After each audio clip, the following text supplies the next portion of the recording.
Our next guest will be there for a book signing and a book reading. She is a New York Times bestselling author and of Prep and of American Wife. She lives here in St. Louis. Ladies and gentlemen, the one and only Curtis Sittenfeld. Good morning. Good morning. Thank you for having me. What is it with you authors? You and JR show up late to the show. Did he show up late? He showed up like 15 minutes late. You know why? Actually, I'll tell you what. First, I'm very sorry, and I pride myself on not being a huge flake, but you wouldn't know. But the address on the front of your building does not correspond with the address of your studio. Well, look, the people who designed Westport were on LSD. Okay, that explains a lot. Look, yeah, because I've been working here 7 years, and I still can't figure out the address. If I go left out of the parking lot, I get lost. But I just was in the parking lot for like 20 minutes, and I was like, I thought your studio couldn't be inside the Sheraton Chalet, but I kept circling just in case it was, really. No, that is certainly understandable. So we forgive you. I apologize. JR just overslept. Really? Yeah. That makes me feel much better. I don't think I have young children, so I haven't overslept for about 6 years. And he came in putting his shoes on. Oh, my shoes are all fastened. Your shoes are here. All right, Curtis Sittenfeld, you're not from St. Louis originally. No. But you live here now. Yes. I moved here in 2007 for my husband's job. I'm from Cincinnati, actually, which is a lot like St. Louis, but not St. Louis. So you and your husband moved here for his job. And where were you in your writing career at that point? At that point, I had 2 books come out. Okay. And then a year after we moved here, my 3rd book, American Wife, came out. So Prep was already out. That came out in 2005. Okay, good, right. Okay, and that was considered one of the best books of 2005. By some people, I guess. Okay, fair enough. All right, so we'll get to this new book, Sisterland. It came out like today, right? Tomorrow, actually. Yeah, right. Yeah. And you're going to be at the downtown library, 7 p.m. tonight for book signing. Yes, and the book exactly. reading. Left Bank is sponsoring it's a very exciting event because they had to get special permission for me to be able to do an event before my official publication tomorrow. Nice. I know. Very good. Okay, so we'll get to all that. This book takes place in St. Louis. It does. Yes. We'll get to all that in a second. But first, you created a bit of a controversy writing an op-ed piece in the New York Times telling people how much you enjoy living in St. Louis. You wouldn't think that would be that controversial, would you? What happened? Well, I think first of all, I'm not actually a big social media presence, so I feel like I'm half aware of the controversy it generates. I mean, I have some sense of it, but I haven't followed it closely. But I would say, again, the piece was about, my husband used to call us self-hating Midwesterners because when we first moved here, we would sort of complain about St. Louis, even though he's from Indiana, I'm from Ohio. I mean, this is very familiar to us living here. And then over time, we grew to love it, and we're very happy here. But I think that maybe because the piece was in the New York Times, I think some readers or some people in St. Louis probably felt like, who is Curtis Sittenfeld and why is she speaking on behalf of St. Louis? She doesn't represent me, or she doesn't. Right. And the other thing is, the piece was very kind of light, or even I would say self-mocking. Right.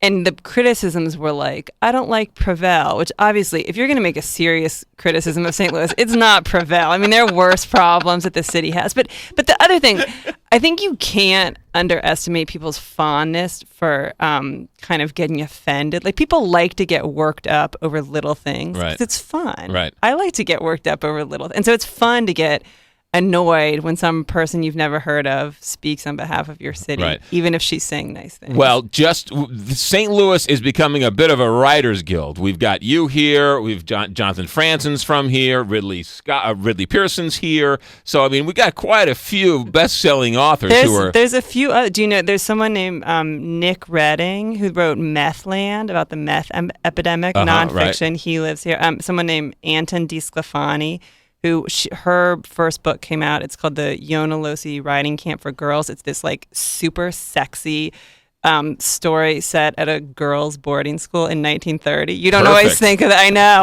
Now that's a book I should know about. I know, it is a book you should. Yeah, there's lots of writers in St. Louis, actually. And I'll tell you what Jack Buck told me when I first moved to town. Jack Buck told me that when he first moved to town, they picketed outside of Sportsman's Park. Yes, they did. And they said, who is this joker coming in and trying to take Harry Carey's spot in the broadcast booth? Oh, that's fascinating. I mean, people, yeah, like I think there are a lot of people who've lived here all their lives, and they feel very protective of the city, which is nice. Right. It's a nice thing in most ways. But us transplants become more defensive of St. Louis. And so in your article, you never criticized St. Louis. You said the worst thing you said was maybe it's a little hard to meet people, but after you go to a couple of trivia events, you sort of get the rhythm of the town, and you become part of the rhythm of the town. That's a fair assessment. Yeah, I think that is a fair assessment. Whereas transplants are much more defensive and much more prideful of St. Louis. We would never talk about the bad things of St. Louis because there are so many other great things. Yeah. Well, it is funny because, of course, I'll go to visit my publisher in New York, and I love everyone at my publisher. And I also should say, like, my publicist is this super nice 27-year-old girl from Kansas City. So I think sometimes there's this wish to be like, a publicist who lives in New York must be a huge snob and like wear black all the time, which is not true. But yeah, I mean, sometimes I feel like, or I just went to my, I did go to boarding school in Massachusetts. I went to my 20th high school reunion, and I felt like some of my classmates, when I would say I lived in St. Louis, it was almost like they were sort of like, oh, like there wasn't that much more to say, or they didn't, it was kind of like, huh, or like sometimes someone will say, oh, you live in St. Louis. Like, I have a friend who lives in St. Louis. Oh, no, he lives in Kansas City. Like, it's like, they're almost the same, but not quite. Like, yeah. I have a friend who lives close to St. Louis. He's in Denver. Yeah, Omaha. Yeah. It's very much like that. All right, who is your editor? My editor's name is Jennifer Hershey. Jennifer Hershey's college roommate and I went to high school together. Of course you did. Of course we did. All right, that's Curtis Sittenfeld. Her new book is Sisterland. We'll get to this book, which is set here in St. Louis. She wrote Prep, which was a New York Times bestseller, American Wife, which was a New York Times bestseller. Her new book, Sisterland, sure to sit on the New York Times bestseller list as well. Tonight at the Downtown Library, $75 million renovation of that brand new library downtown, 7 o'clock tonight for a book signing and a book reading. Back with St. Louis's Curtis Sittenfeld on the Big 550 KTR. Tonight, 7 p.m., the Downtown Library. Go check out that brand new renovated library, which I believe was donated with money from Andrew Carnegie. Carnegie Steel helped build the Eads Bridge. You can go check out the library. While there, 7 p.m., it's a book signing and a book reading for Curtis Sittenfeld's new book called Sisterland, a novel. Tell us about Sisterland. Give us the hook. Well, the hook is that it's set in St. Louis. Perfect. Everything takes place in places that you know. So it takes place in 2009, and it's about adult twin sisters. They're in their mid-30s, and they both were born with psychic abilities, and one of them has become a professional psychic medium, and one of them has tried to suppress and conceal everything about herself that's weird. And the one who's a professional psychic goes on television and predicts that there's going to be a huge earthquake in the St. Louis area. Ha. More importantly, where these two twins go to high school? They went to Kirkwood High School. So they grew up in Kirkwood, and I did a ton of research. And like, I toured Kirkwood High. Right. I toured. They go to Knifer Middle School. Some of the book occurs there. Right. And I felt really triumphant when I found a woman who graduated from Kirkwood High School around the time the twins would have. And so she would answer. I would send her lists and lists of questions like, what mall did you go to? And what restaurants did you eat at in the food court? And all these. And I even borrowed her yearbooks.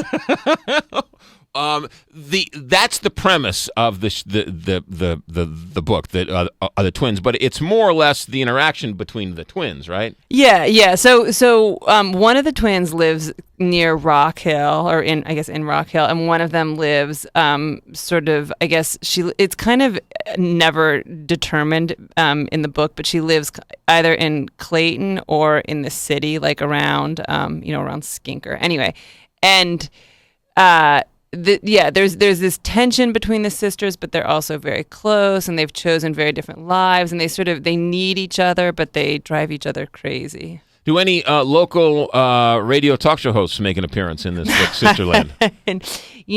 None do. There's more mentions of print media. Yeah. All right. Well, we'll have to fix that. Sorry. Next time for the later editions. Yeah, the sequel. The uncut version of Sisterland. How did you come up with the idea? What was tell me the genesis of that. Well, actually, people who lived here, 20 years ago remember this, that in 1990, a self-described climatologist named Ivan Browning predicted that the new Madrid seismic zone would become active again and that a huge earthquake would occur on or around a particular date in December 1990. And I think a lot of people felt like the prediction was preposterous, but then they also felt kind of nervous. So it's like I wasn't here at the time, but I know people who would say, I kept running shoes in the trunk of my car, and I bought bottled water, and I bought earthquake insurance. Right. And just even though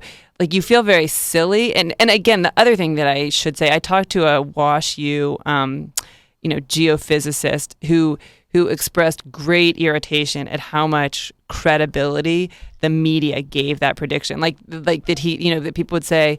that people in the media would say, some people think it will happen, some people don't. He's like, no scientists thought it would happen. Here's whack job guy, and then here's an expert. Yeah, right? basically. Right. But why did you want to write this story? What was it about this story that sort of got your juices flowing? I guess that it seemed like an opportunity to combine a lot of different juicy subjects. So, the idea of this natural disaster occurring or not occurring created this suspense. Either way, the clock is ticking toward a particular date. And again, my novel, it's set mostly in October 2009, not in December 1990.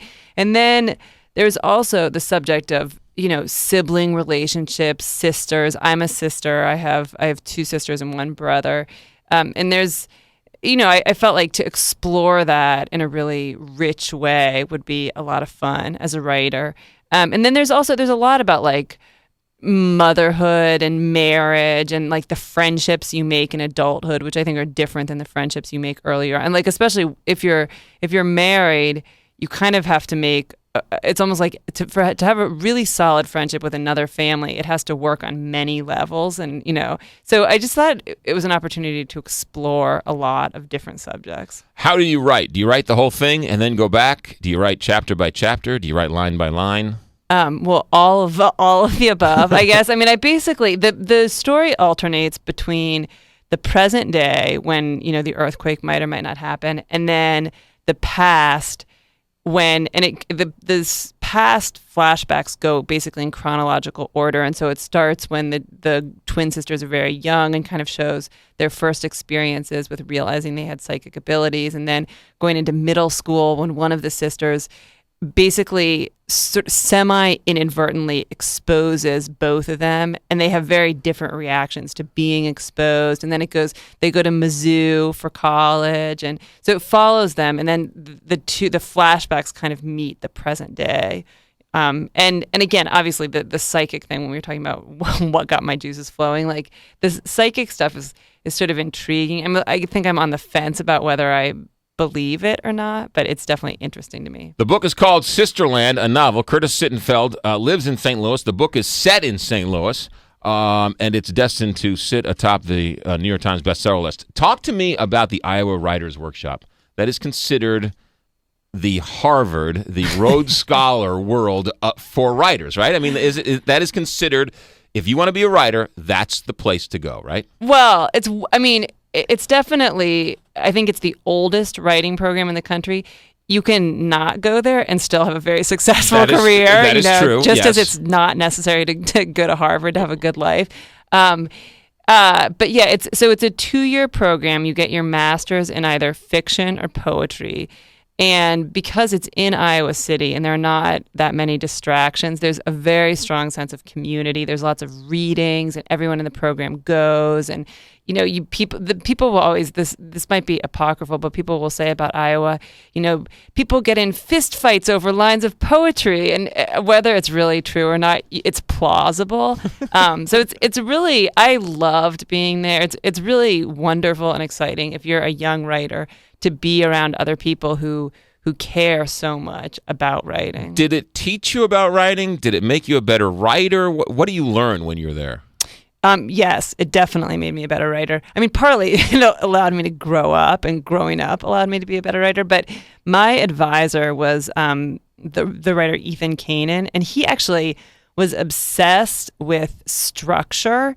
And I think I didn't really know this before I went into the program, and I definitely feel like I believe in it so strongly now that whether a piece of writing succeeds or fails depends on structure. And it's true for like a commencement speech, or it's true for like a sitcom, and it's true for a novel. So there's times when you can be having very preposterous conversations in a class about like whether one single word is the right word or not, and you just think like, oh please, who cares? Right. But on the whole, I learned a huge amount. When you say structure, and maybe this is too in the weeds, but when you say structure, do you mean like a beginning, a middle, and an end, a first act, a second act, a third act? Yeah, I mean, it doesn't have to be that sort of strict, but it's like structure meaning, what is the sequence of events? What information is revealed when? Even like who are the characters? And so, for instance, if you have a character who really matters, who's going to do something really significant on page 250, there'll be much more impact if you introduce that person on page 20 than on page 249, and that's a structural issue. Which again, it is very nitty gritty, sort of writerly, but and that's the other thing that for most people who are readers and not writers, like my ideal is that my readers enjoy my work and don't feel aware of the choices that I've made as a writer. They just accept it. Well, that's the trick. I mean, if you go to a play, you're sitting in a play and you forget you're sitting at a play. Yeah. You're reading your book and you forget it's a book. You forget it's made up. You just sort of become immersed in this world. Yeah, that's the goal. Yeah. When the book is Sisterland, a novel, Curtis Sittenfeld, our guest, Prep and American Wife. American Wife, we should tell people, was based loosely on Laura Bush, right? Yes. Both those things are true, based and loosely. Did she ever reach out to you? Did she ever say anything? Because there was a little bit, it was kind of controversial somewhat. It was a little controversial. I think it was partly controversial because I'm definitely a Democrat, but the book is not a satire. So it was a little bit, I think, confusing what it was. Like it's not, it's not this mockery of the Bush family, but it's also not like an ode to the Bush family. Laura Bush never reached out to me, which I did not expect. I mean, if I were Laura Bush, I would not like this book, even though the depiction of the character based on her is very positive. And a lot of people, strangers and friends, said to me, the George Bush character, people who were Democrats said, I feel really weird reading this book because the George Bush character is very endearing and it makes me like George Bush better, and I don't want to like him. Right. And so it's sort of a weird, I mean, anyway, but Laura Bush, she's been asked in interviews if she's read it, and I think she said no. Right. And, there's a lot written about her and said about her, and I believe that she doesn't consume all of it. She was on this show when she wrote her book, and I asked her about... It was just when the movie W came out. Oh, yeah. And I asked her if she saw it. And she said, which is a great answer, she says, I didn't see it, I lived it. Yeah. So I don't need to see it. That is a great answer. Well, actually, it's funny. When my book came out, when American Wife came out, somebody said, like some reporter contacted the White House because they were still in office then, and said, I guess, what do you think of this book? And they said, we haven't read it, we're not planning to read it, and we don't comment on fictional characters, which I thought was like a very graceful. I mean, I actually admire Laura Bush a lot, which I can understand why that raises the question of why I would have written this book. Right. But she's also a librarian and an avid reader of all things. Yeah. So you would think at some point whether she admits it or not, she at least had to have glanced at it or looked at it or had somebody read it for her and come back and report to her. I actually think that the your idea of someone else reading it for her and reporting back is probably the likeliest. Because again, it's very much fiction. The names are changed. Everything that in real life took place in Texas, I've moved to Wisconsin, and it's almost like I've taken the broad strokes of her life. Like she had this horrible car accident when she was 17, or she and George Bush got engaged 6 weeks after meeting and then married 6 weeks after getting engaged at the age of 32 in 1977 when she was a Democrat. So there's all these kind of fascinating, crazy circumstances of her life. And I've taken the big things, or like George Bush stopped drinking when he was around 40. And then I've fictionalized them, but like page by page, conversation by conversation, it's all made up. Right. Now, when you're writing Sisterland, which is based on I don't believe it's based on any real living people or anything. Right.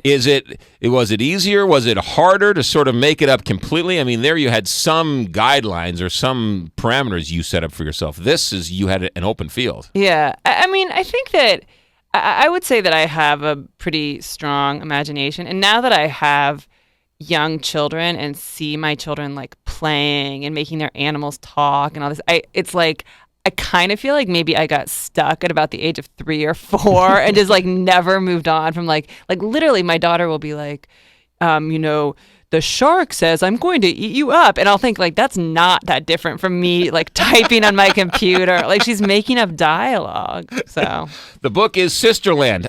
Movie interest in any of your books? Yes and no. So there actually, I think that I have to be very discreet about this, but I think there's actually television interest in Sisterland, okay. which I think would be a really fun. And then Prep was optioned a few times, and the options ultimately expired. Right. And if anyone would like it, it's up for grabs. And then American Wife it's been like under option for, since it came out 5 years ago. So they're sitting on it. Yeah. And it's one of those things where I think that eventually some book that I've written will be made into a movie or TV show or something, but I have no control over it. Yeah, and TV is the way to go now. TV's it's the best of television. I mean, they're turning these books into some pretty good works of fiction. Yeah, I'd be delighted. And I don't feel like I feel very protective of my books where I care about every comma and every sentence, but I don't. If a TV show got made or if a movie got made and if it was incredibly cheesy or trashy, I would be fine. I think I would be amused by it. The book is Sisterland. Tonight, 7 p.m., book signing, book reading. It debuts tomorrow. So we get a sneak preview tonight, 7 p.m. at the St. Louis County Library, all courtesy of Left Bank Books. 7 p.m., Curtis Sittenfeld and her new book, Sisterland. Now, next book, throw in a couple of local talk show hosts. I mean, that's the way to do it. Our lives are fascinating. I know you're very inspiring. There you go. Curtis Sittenfeld, thank you for coming in. You're welcome anytime. Thank you. I should ask you one more question. Any more anything on the drawing board to write nice things about St. Louis to cause more controversy? Always, of course.